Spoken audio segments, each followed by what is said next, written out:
Good morning. Today is the 17th of Kislev, the 30th of November. And we're continuing here on page 30. We talked about what it looks like when they study Torah in heaven. And we gave a very important definition, thanks to that. What does Pnimius Torah mean? What does it even mean that we have this inner dimension of Torah? And Chasidut is the inner dimension of Torah because that's what it's doing. And you know, on Yutet Kislev we're celebrating the Rosh Hashanah of Chasidut. So really, what we're celebrating is the beginning of. It's interesting. Like usually, when you think about how these things are developed, so Pnimius Torah, the inner teachings of the Torah, were developing since the Torah was given. So what's so special about Yutet Kislev?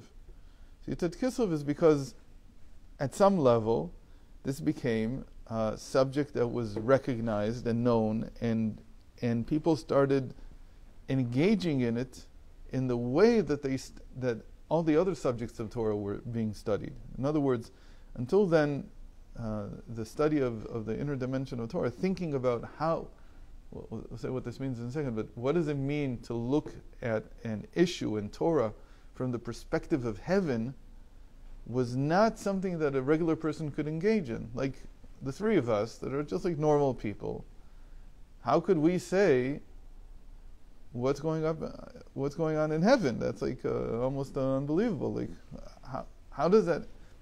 In other words, it's like we're learning now the way our soul is going to learn in the afterlife. How did that just suddenly become a thing? How did that even become possible? So the whole idea is that on Yutet Kislev, when the Alter Rebbe was freed, right, the first time at least, he was freed on Yutet Kislev, there was a change in the way that these teachings were studied. Meaning before then, there were individuals who knew how to study this way, who knew how to extract. Right, and then before them the Arizal, no, but they knew how to extract. No, right, I don't know if they had a cheder. They had disciples. They had some very brilliant and talented people who became rebbes who understood how to do this. But there was nothing. Ordered. There was nothing that you could just. There was no textbook. Put it that way. There was no way to actually get into this type of learning if you weren't privileged to be something really special. And suddenly this became a thing that this is another topic in Torah, and you see at the Chabad library today, it's huge. It's hundreds and hundreds and hundreds of books. There's only more being written all the time. Sorry. So we saw the example yesterday, which is going to serve us, of what the leprosy looks like in heaven. And then he mentioned the four territories, the four spaces in Shabbos, as are explained in the Arizal. And this is what it means to have wisdom and understanding spiritually. It's stripping the issue of its physical manifestation and asking what does it represent spiritually. Now, how do we do it? Let's say like what did Chasidus change? Why was the Arizal so different from Chasidus? Because Chasidus uses really a way to strip away the physicality while I'm alive. How do I do that? So it's recognizing that the way that the psychology of the person works, the way the nefesh works, the psyche, is the spiritual part. In other words, we can think about our spirituality. It's a very interesting thing. What did people do before then? Maybe they thought about it, maybe they didn't, but it wasn't an ordered way of approaching a teaching in Torah using this type of language. What does it mean psychologically? What is it in terms of our spiritual side? V'zeu perush Gan Eden. That's what it means, the Garden of Eden, paradise. V'amur azal yechol gan ze Eden. So the sages ask in Brachos, is it possible that Gan and Eden are the same thing? we say Gan Eden together all the time. We say Garden of Eden. Is the garden and Eden the same thing?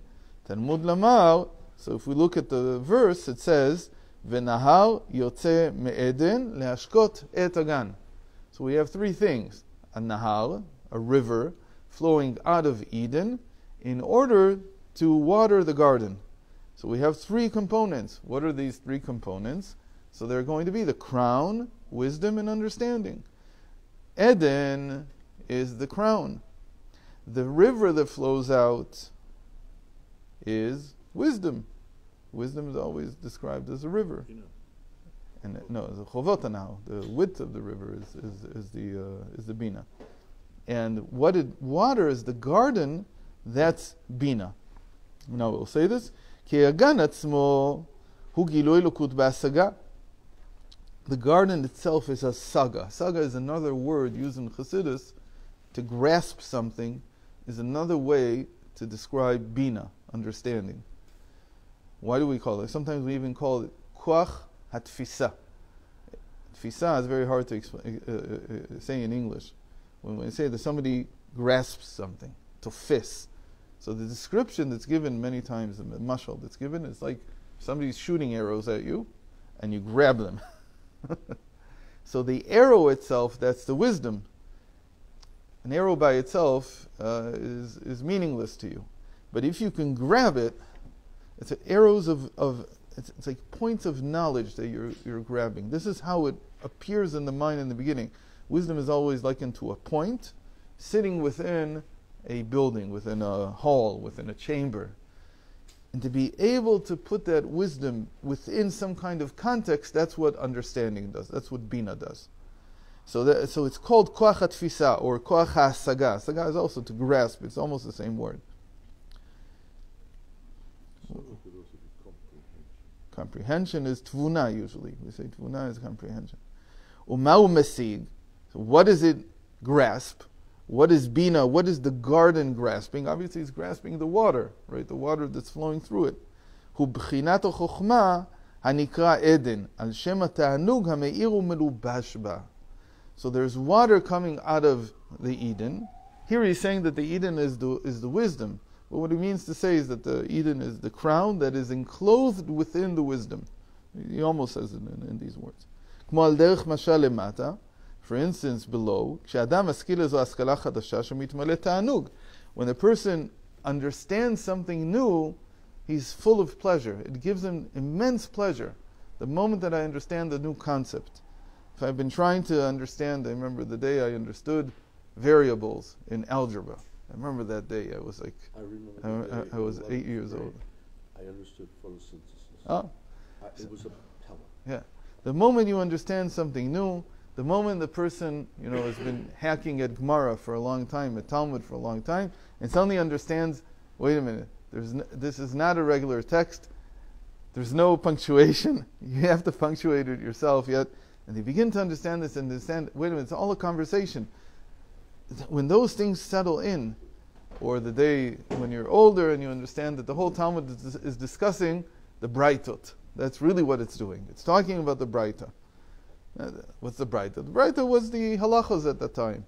And there's a beautiful mimer from the Alter Rebbe about this. The moment you understand these things, you're filled with immense pleasure. It's a feeling of your chest like expanding. He says that is the pleasure that's within the point of wisdom. The pleasure came from the crown, from Keter. And it flowed into you through the wisdom. And you grasp it. When you were able to grasp it, that's when it gives you the pleasure. And that's what we call Mayim matzmichim kol minei tanug. And in Tanya, at the beginning of Tanya, he quotes from the Rishonim, that water gives birth to all manners of pleasure.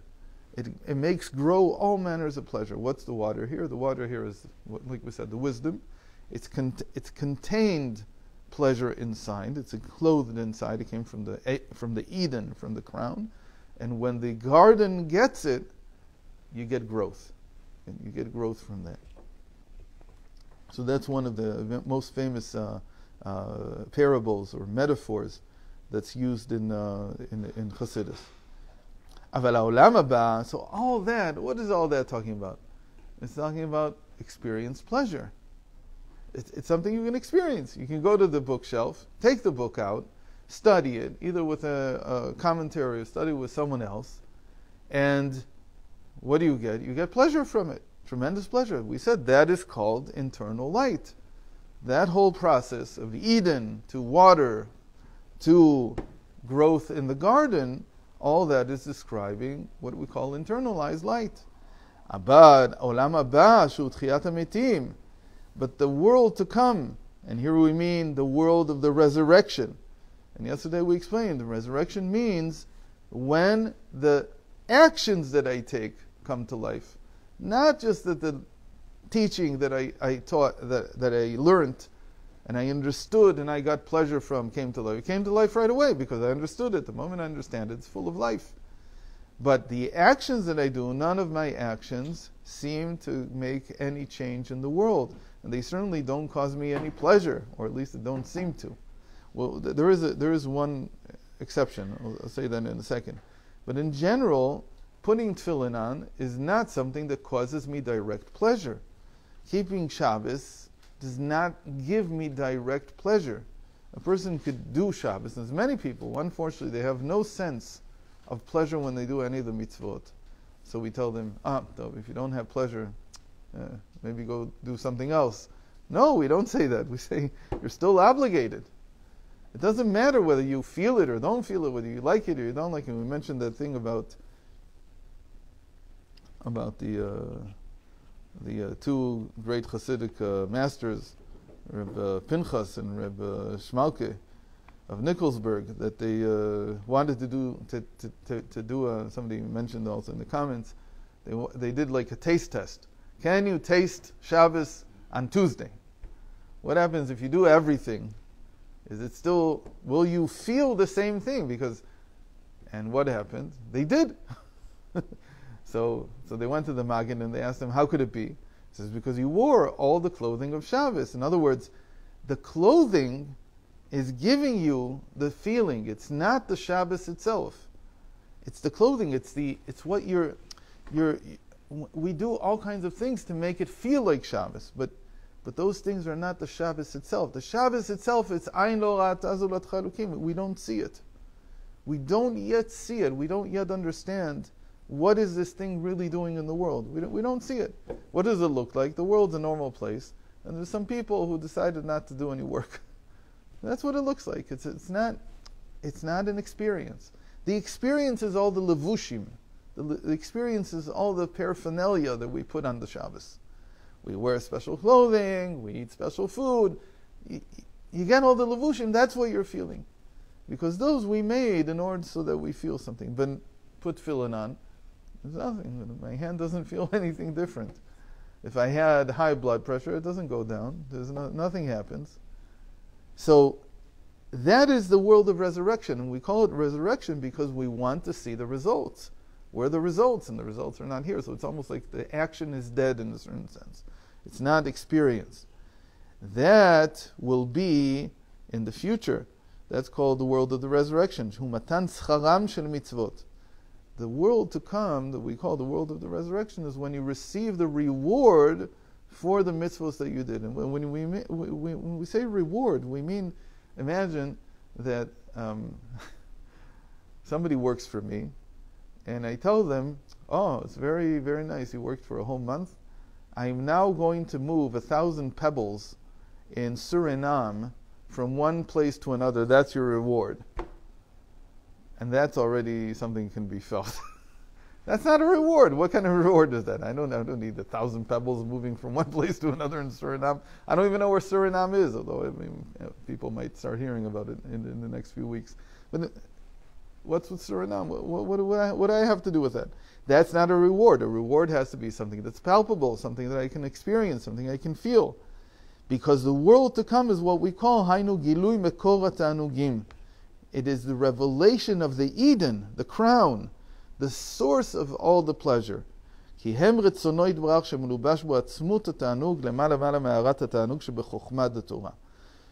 there what we're talking about is the source of all the pleasure, which is the reason for all the will that Hashem revealed in the Torah. What's the will? The will is do this and this mitzvah.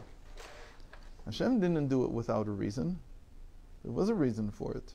The only problem is that the reason is not revealed in this world. It's not revealed in our lifetime. So the reason is going to be revealed. Again, the reward, people think the reward is, oh, I did all this, and now I'm going to receive, my reward is going to be to live forever. And it's exactly the opposite. The reason that you live forever in the world of resurrection is because you're receiving the pleasure from the crown itself.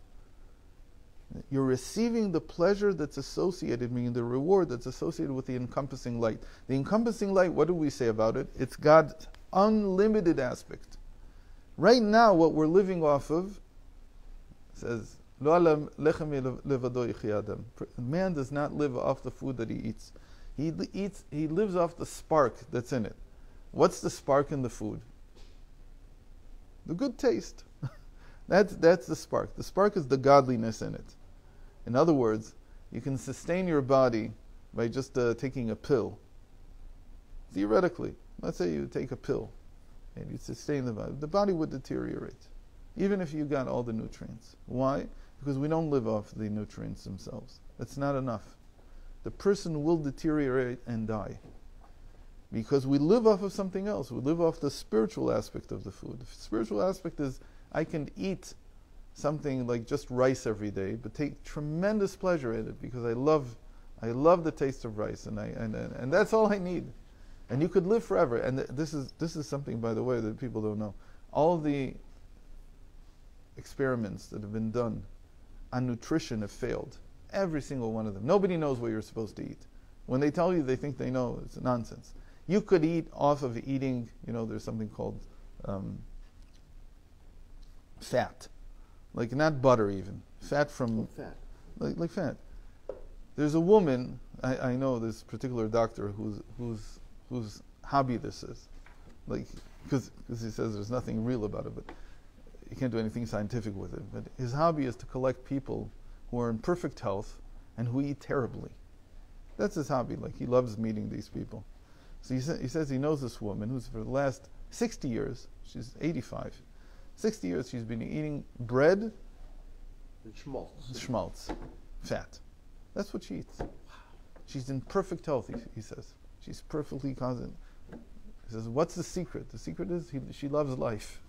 She loves what she does. She just loves life. That's it. It doesn't matter. Like, and he says, all her tests, everything is perfect. It's fine. It doesn't make any sense because that's not what they. Right? They try to tell you have to eat this. You have to eat something that you enjoy, you take pleasure in, and in measure. The most important thing is not to eat too much. Right. But whatever it is, you can sustain yourself almost off of everything, as long as you take pleasure in. The pleasure in it is what you live off of. It's a crazy thing. Every time there's a new. These things don't work because they're not suited for you. You have to find what suits you. There's a certain amount of time you're going to live anyway. It's not like you're going to... Forever, yeah. So, and this is so important. I'm not saying people should eat whatever they want, because the problem is when they eat whatever they want, they eat without end. Yeah. And then the quantities become ridiculous. It's not about that. It's about temperance and eating within measure of everything that you eat. Just eat a little bit. Doesn't matter what you eat. It's fine. But eat just enough to... Eat what you want. Right. Eat what you enjoy. Right. Right. You have to enjoy it. If you don't enjoy it, if you don't take pleasure in it... So it's a doctor who I've been in touch with for the last 20 years, and he's very big on this. Like he said, he shows me every single attempt to make a nutrition study has failed, because there's no way to measure these things. It doesn't make any sense. First of all, anyway, so that's called inner light. That's called the experience. That's the most important part in this world. But this experience is of God's limited aspect. So that's why life is limited, because we're living off of that. And that's why also our understanding of Torah is limited, because we're only getting the inner light. And it's true, it's a very strong experience, it's right away. But we don't see the infinite aspect of God. In other words, we believe He's infinite. It's all in our minds. We know this, but we don't experience it. You can't experience infinity. And the world of the resurrection, he says here, that is the revelation of the source of all pleasure. What's the source of all pleasure? God's infinite aspect, not His finite aspect.